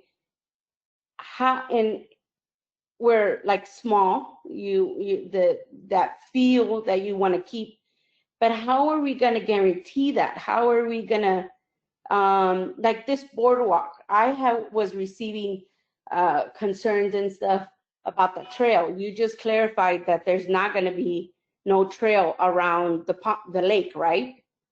Right. There's no trail around the lake. Mm-mm. Because I would think like if something drastic, something that's going to affect the property owners, like I am across the Wimauma post office. So Okay. what we're saying, I like the small town idea, not having all this high traffic. I understand about you making it nice and stuff like that, but how are the residents going to be able to, like, if they don't want something, vote on that? I don't want this, or like that boardwalk you're saying. Like, so again, the plan is just it's a vision document and it's not finished. So we're taking your comments and your feedback so that we can go back and refine some of the different components that are within it. So it's important for you to share your concerns. The vision document itself doesn't mean that those things will get built. It just provides an overall direction for the community to go. It also can help in terms of, State Road 674 is under the jurisdiction for FDOT. So it's important for the community plan to be able to address what the character of 674 is like, so that you can use that to talk with FDOT should they look to expand or widen it in the future. So there's a number of things that can help in terms of being able to maintain that small town character. So the idea behind the land development codes and things like that is to help in terms of maintaining that small scale. But how are we getting to those people that are, like you said, the mobile homes that own mobile homes? I'm going to tell you, I'm the property manager at Estancia, and I can tell you because I know and deal with farm workers every day, migrant workers that come and go. How are you having numbers? And Wimauma has always been like that. I've been here all my life. It's been migrant workers. How are we getting, like, for them to be able to vote in this plan, or like have their idea in this plan? If we don't go to them, they don't usually tell us what they're thinking. We had outreach scheduled to be able to meet with them. It was scheduled for March the 27th, I believe. And unfortunately, we had to cancel it due to the stay-at-home orders for quarantine. So we've been looking for ways that we can reach out again to that community to be able to get input from them about some of their needs. We have talked to some of the organizations that work with those communities so that we could at least get an idea of what they see as being some of those critical needs for them. So we have been able to get some input, but would definitely like more. And if there's anything that you can share with us, or if you have contacts within the community who would be willing to talk to us, we would very much appreciate that. Okay. My concern is with, I don't know if this is correct, but the answer was that 8 residents of Wimauma were the only ones that, that are residents. I don't know if that's correct, but out of 42, 8, that's very hard to get an opinion from residents to be able to do a plan on 8 residents out of 42 attendees. That's just what awes me, that how are that something's going to be brought into Wimauma. We're doing all these plans, and really nobody that lives here is saying their opinion or is going to have a say-so on what is done. we hope we will hear more. At our kickoff meeting, we definitely had a much bigger attendance, but it was different, right? We were in the community at that point. We had about 200 people. We had more than that throughout our 3.5 days that we were there. So, you know, it's difficult with the situation of things having to be virtual, and being able to reach populations that have a difficulty in terms of internet access or access to computers. So we're looking for ways that we can be able to reach out to those community members, to be able to get input from them. So what I'm understanding is this is not final. I mean, there's a long way to go, and there's, like, if I'm telling you, I mean, I have, you know, I understand a part of not just outsiders bringing what they think Wimauma, but Wimauma residents doing it, you know, putting their say in what's going to be done. Mm-hmm. Absolutely. So before we move on to our next person, I want to ask you a question. Since you've been a longtime resident, do you like the slogan, "A small town with a lot"? No. No, I don't. I like the thing of a small town, but I mean, that's personally would be, I think the voting would be, you know, just if it's voted on. But to me, I like the idea of leaving it the small town feel. Like that about, you said about the restaurants and the taquerias. Everywhere you turn, there's a taqueria in Wimauma. So about the restaurants and stuff like that, you know, it has to go more into depth what to be done than just more input of Wimauma residents. That's what I'm bringing at. And, well, thank you. I'm sorry to interrupt the conversation.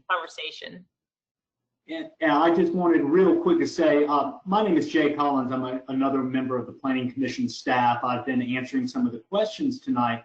And I just wanted to bring to bear to everybody that we will be sending mailed notification to all property owners in Wimauma when we finally do have a hopeful in-person community open house later on this summer to unveil some of the finished product.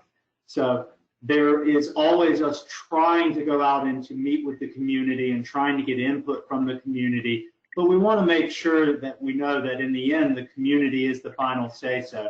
So at the beginning of this process, we invited everybody to come out to those open houses that Taryn discussed.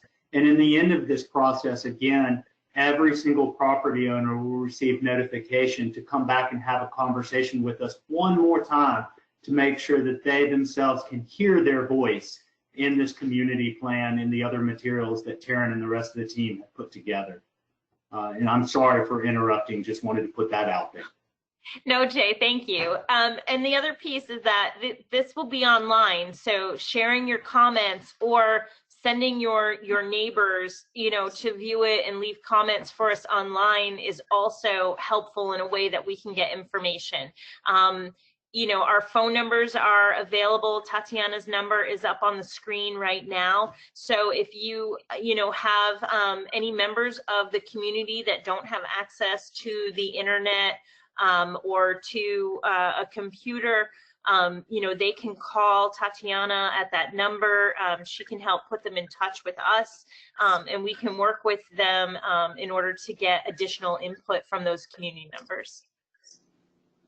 And Norma Linda, thank you. I'm sorry I had to mute you, but we're going to try and give everyone a chance to talk. I'm unmuting right now Michael Crawford.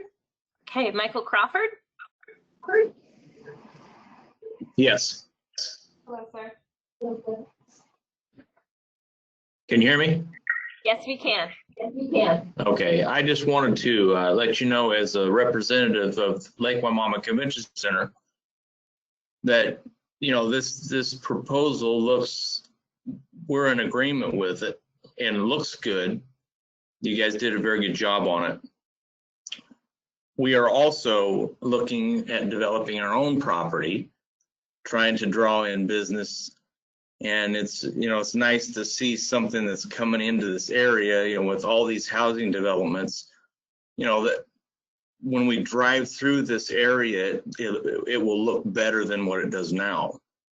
And so that helps us also in our business, drawing people in here.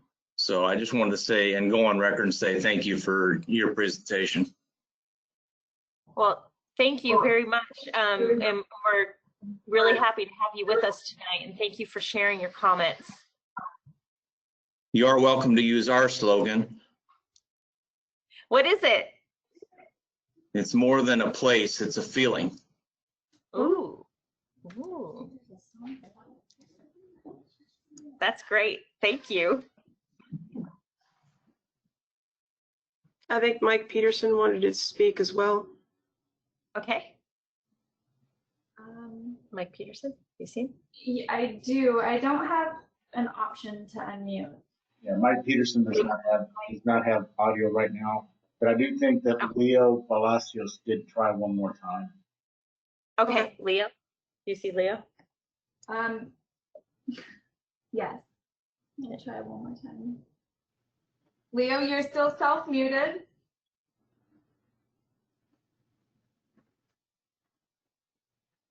We need you to unmute your own computer. Leo, if you look to the orange box with the white arrow, directly below it, there's a microphone. You can click on that and it will unmute you where it turns green. There's an orange rectangle with a white arrow. You can turn this audio off. All right.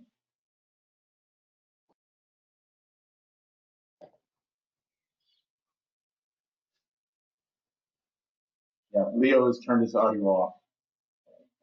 Okay. Leo, if you want to, again, leave us a message in the chat. If you want to ask your question, we'll answer it so that everyone can hear, and we'll repeat your question. Who's this? Mr. Crawford's raised his hand again, it looks like. Would you, but you were also self-muted. Mr. Crawford? Yeah. And then, but if he doesn't have another question, we should probably move back to the chat box. Mr. Crawford, did you have another comment? No, I didn't. Thank you very much. Okay. Thank you.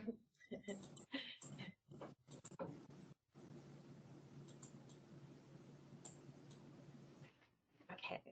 So In the chat box, since Mr. Michael Peterson was trying to get our attention, he does have a number of comments in here. And perhaps I could read some of those off. It would have been better for him to actually have his voice in this, but I will do my best here.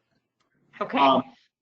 He's talking about if we're going to distinguish residents, why don't we also ask how much property subject to regulation they own versus their desire to suggest the use of other people's property.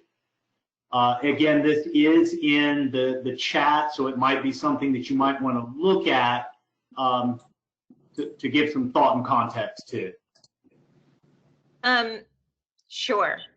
So, I mean, we want to make sure everyone has a voice in this because even small property owners have a stake, and even those who are renting in the community have a stake in it in terms of how everyone uses the community. And we also want to make sure we're providing opportunities for upward mobility within the community, because the only way we're going to see the economic growth in this area take shape is if we're providing economic opportunity to everyone. So yes, we are listening to everyone, but we want to make sure that we're fair and also give everyone a chance to voice their opinion, because everyone has a chance to frequent the businesses or to use the public spaces or bike networks, or will be attending schools or will be working in those schools. So, you know, it's important for us to make sure that we're hearing from everyone and how people will, as a community, come together to see the revitalization of Wimauma. And Mr. Peterson then at 7:46 affirmed it to say, does just being a resident mean their voices are to dictate what other owners are to be allowed on their properties owned in Wimauma? particularly when those residents voting don't own properties to be regulated. So I do think, and Taryn, you can again talk about this, but again, the community plan is not thought of as a regulating plan.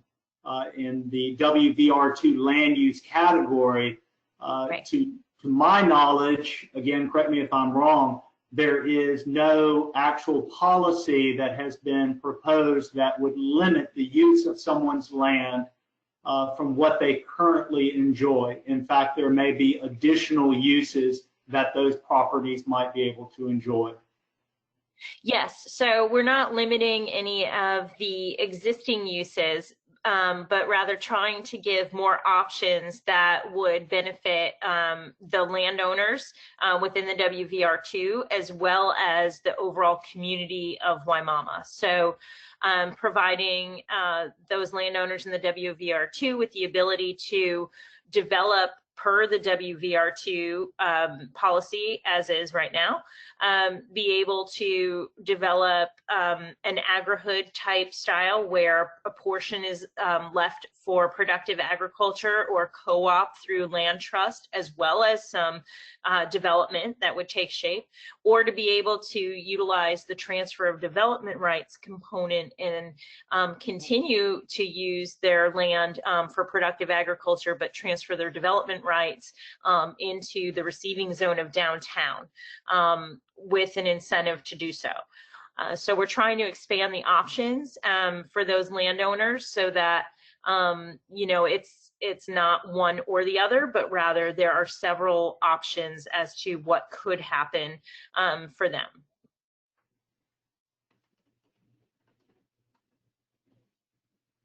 Mr. Ron Weaver has actually put a slogan out there of Big Nature's greatest bustling small farm town. So I do think that we have some good slogans that we can work with. We might have to do a slogan contest for this. Mr. Herbert Ramos would like to affirm again, are there going to be any public areas around the lake? Again, this may go back to the issue of the pier on 674. Sure. So right now there is public property on the lake. It is a county-owned piece of property, and it is not very large. It is on 674 across from Lake Wimauma. So it is a portion of land where the lake comes fairly close to 674. It's not a large piece, but it is a parcel that is currently owned by the county and one in which we think could be a great public space for, you know, viewing at that small part of the lakefront.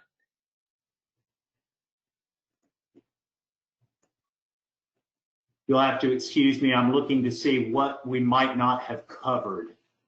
Okay. I do see a question from Annette and Leslie Parker regarding trails. They want to know, will trails connect to Balm? They live on the corner of 672 and I think Riverview, but they live across from Balm Park, and it's wonderful about walkability from Balm to Wimauma. Yeah, so we would love to see the trails connect all the way up through Balm. And if we can utilize either the TICO easement or land adjacent to it, it would give us the opportunity to be able to do that. So that is something that we have talked to the county about as being part of the overall county trails network, which could then connect Balm residents to downtown Wimauma, which would be excellent in terms of being able to support those businesses that would be in Wimauma. Without adding traffic, yeah, they could bike or walk there, yeah, which would be great.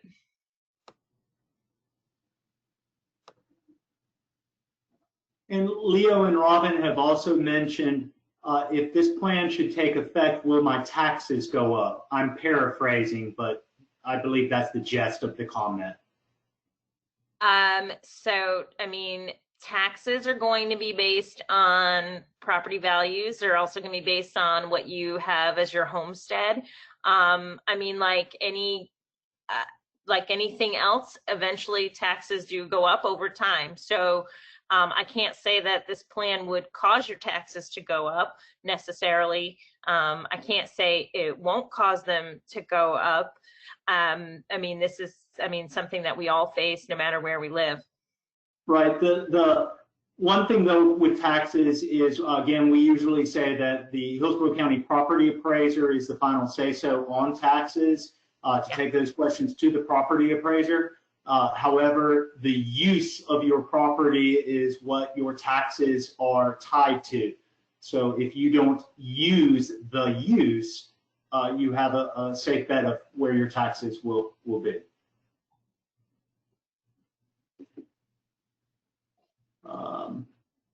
We talked about trails connecting.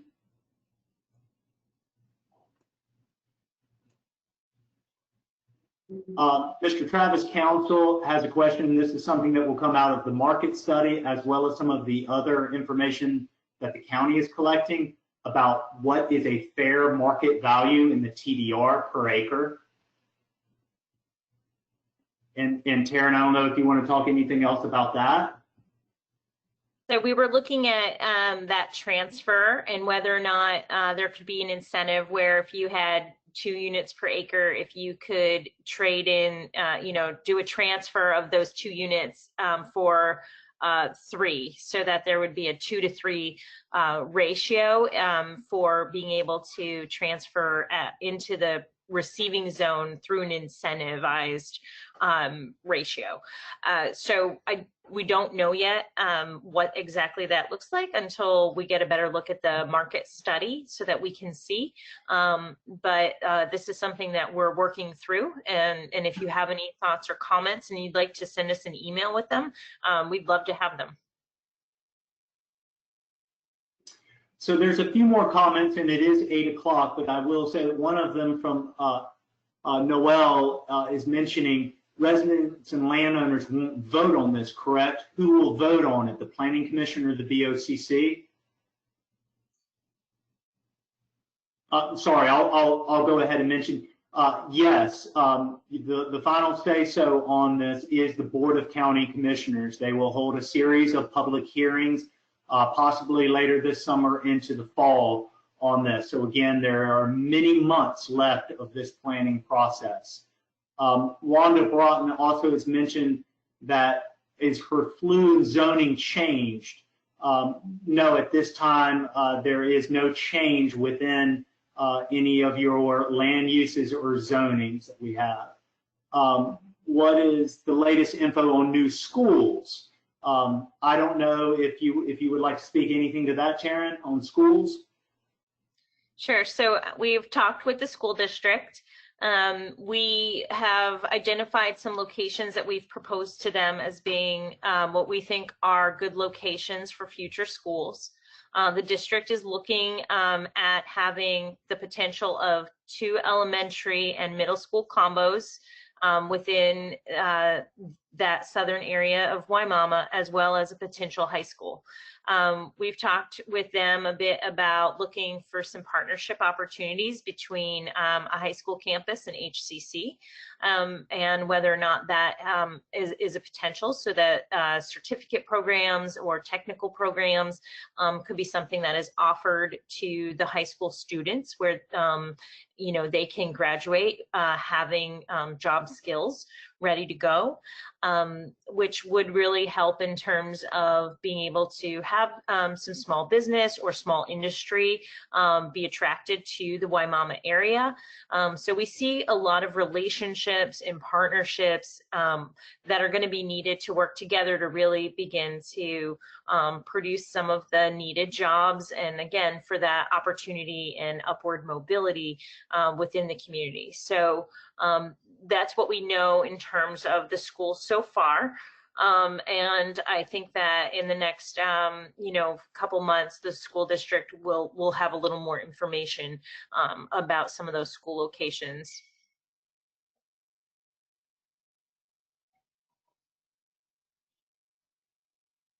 I believe that was the last question that I saw, unless Tatiana, you see anything else, or Yasser, if you see anything else in there. Does she have another one? Do you have her hand up? Oh. Do you see another question from Wanda in there, or was that the one that you already addressed, Jay? Well, I might have missed it. If Maggie sees something, by all means, please go ahead. I see a comment from Wanda Broughton that says, my screen is frozen and audio, so she's having technical difficulties. She's asking, my flu zoning will be changed to RP2 from ASC-1. And Wanda, I'm not sure. From RP2? Does she have land in the RP2? Because, yeah, I don't know, Wanda. I'm not sure what screen you're looking at. So we're not looking, we haven't made any zoning changes. But Wanda, if you can hear us, if you want to send us a separate email when you have a better connection, and we can address that specific concern related to zoning.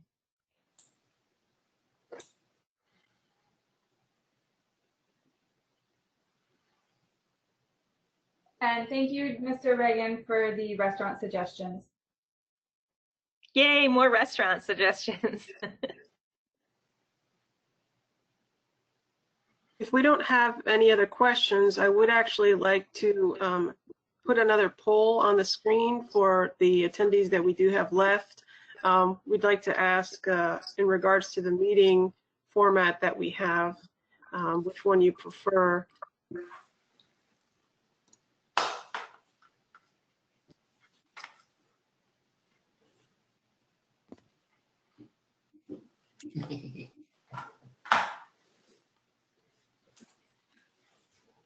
I get to take. It's not going to let me take.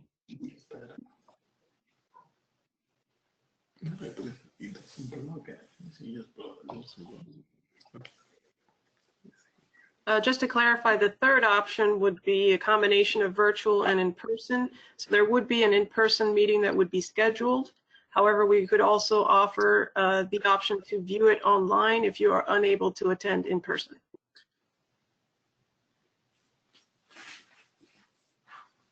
And part of this is in respect to our current situation living in COVID. So I'm sure most of us would rather meet in person, but this is in response to world events.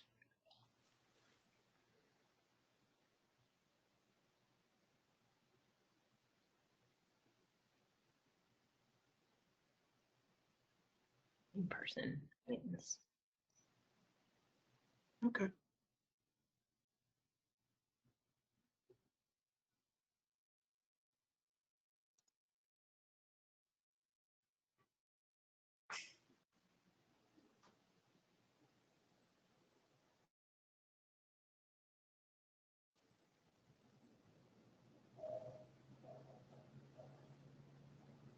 Any other questions? Okay, so it looks like all hands are down and we've answered all questions in the chat.